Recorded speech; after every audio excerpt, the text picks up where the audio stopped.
Boa noite, pessoal. Tô fazendo esse vídeo pra vocês aí ver aí, ó. Barulho na direção. Parou o barulho, ó.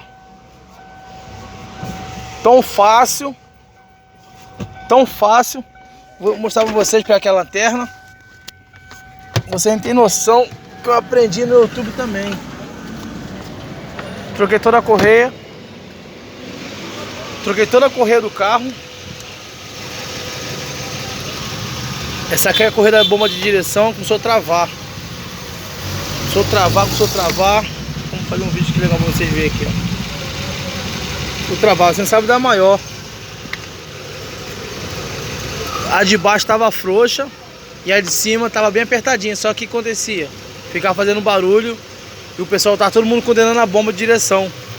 Bomba original. Tava pesquisando a bomba paralelazinha, boa, 750, original, 1000 e pouco. Falei, caralho, vou pesquisar na internet. Fui lá, só apertei esse parafusinho aqui.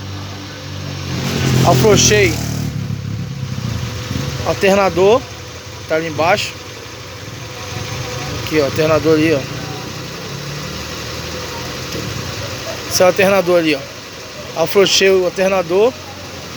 E nesse parafusinho ali, tá bem ali em cima, eu apertei a correia embaixo, parou o barulho.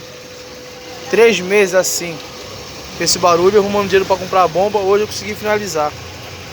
Show aí, pessoal aí que tem dúvidas aí. Quando eu souber mais alguma coisa, eu passo pra vocês aí mais no canal que eu vou fazer pra vocês.